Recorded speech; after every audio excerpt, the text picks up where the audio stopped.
Take one step past the last smear of daylight, and the world shrinks to whatever your flame can reach. The floor tilts, the ceiling drops, smoke gathers above you. Behind the entrance has already become a memory. Ahead, one wet hand, one bad fall, or one flame that refuses to relight can turn an expedition into a trap. There is no helmet lamp, no painted exit sign, no phone with one heroic bar of service. Your navigation system is now a burning stick with opinions. And still, prehistoric people did not merely peek inside. They squeezed through narrow passages, crossed chambers, climbed ledges, carried tools, made images, left footprints, handled the dead, and returned to certain underground places again and again. What could possibly be important enough to make people keep going? First, they had to carry daylight into a place designed to destroy it. Archaeologists find traces of several solutions: wooden torches, portable lamps fueled with animal fat, and fixed fires. Experiments led by archaeologist Maria Angeles Medina Alcaide show why no single light source solved everything. A torch spreads useful light while moving, but it burns unevenly and demands attention. Excellent for travel, less excellent for pretending nobody is breathing smoke. A fat lamp can burn more steadily and with less fuss, but its light is smaller. A fireplace can illuminate a chamber, yet it cannot follow you through a squeeze. So a deep journey was not just a walk, it was a chain of lighting decisions. How do you carry daylight into a place designed to destroy it? You combine tools, you choose fuel, you protect embers. You place a fixed fire where people need to work, then use portable light to connect one safe island to the next. The obvious solution is to carry more fuel. Unfortunately, the backup plan has weight and apparently also needs a backup plan. Light was not scenery, light was the clock. And the clock started surprisingly early. In Bruniquel cave in southwestern France, people broke stalagmites and arranged hundreds of pieces into structures about 336 meters from the entrance. Mineral dating placed them at roughly 100 to 1 fruit, 76,500 years ago. That means Neanderthals organized a complex activity deep in darkness long before the famous painted caves of the Upper Paleolithic. The structures do not tell archaeologists exactly why they were built. Calling them a temple would replace evidence with imagination. But this was not an accidental wrong turn, with ambitious interior decorating. Reaching the chamber, managing fire, breaking material, and building there required planning and cooperation. Who were these people?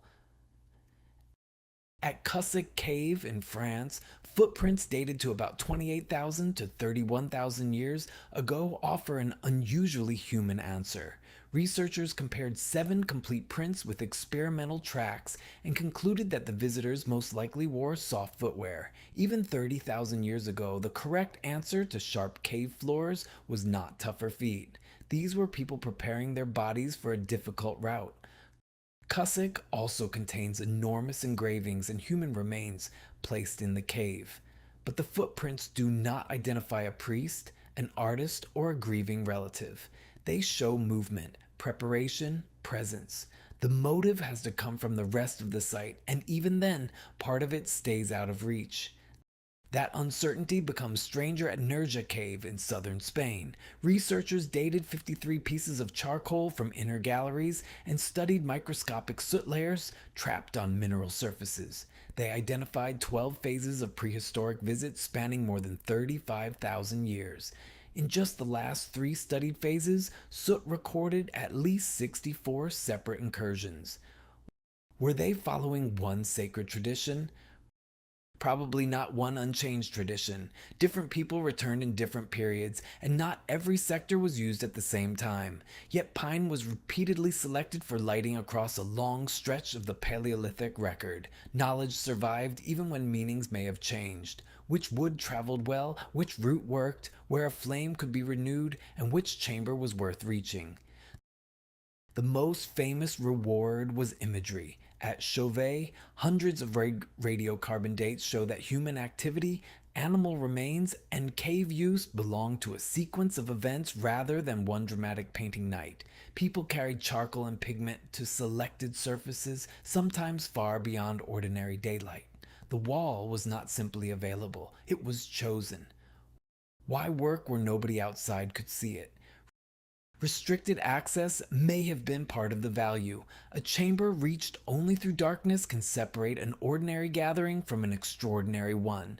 The route itself can create suspense, commitment, and shared memory. Prehistory had exclusive venues. The door policy was geology. But archaeology cannot replay the ceremony. Ritual may be a useful hypothesis at a particular site, not a universal answer stamped onto every dark wall. Human remains complicate the picture further. At Cussac, engravings and funerary deposits share the deep cave. That association makes social and symbolic interpretations reasonable. It does not reveal the exact beliefs involved. No surviving footprint says whether the visitor came to mourn, to make an image, to guide someone else, or to do several things during one journey. So, did people crawl underground mainly for religion? No, some underground work was stubbornly practical. At Lovas in Hungary, late Pleistocene people extracted red ochre. At other prehistoric mines, people entered caves for iron or copper minerals in later periods. Ochre could color surfaces and bodies, but it also had technological uses. Sometimes the sacred mystery was a useful red mineral, and even that answer refuses to stay simple. A useful material can also become socially important. A difficult journey can make an ordinary substance rare. The person who knows the route, the fuel, and the extraction point holds knowledge others may value.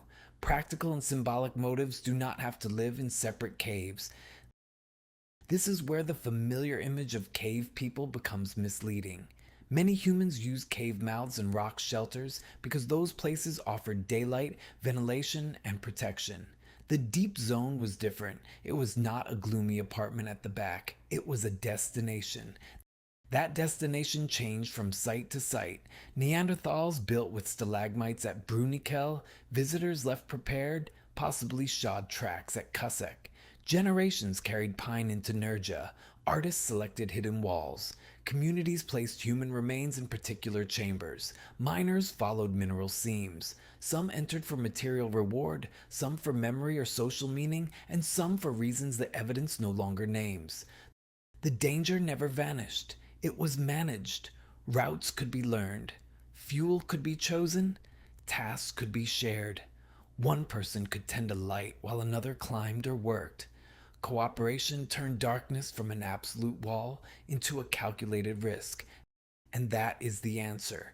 Ancient humans crawled deep underground, not because every cave hid the same secret, but because certain places held something important enough to justify the descent. Pigment, images, the dead, a gathering, a construction, knowledge, or meaning. They did not defeat darkness. They negotiated with it, one load of fuel at a time. Thanks for watching this video. Don't forget to subscribe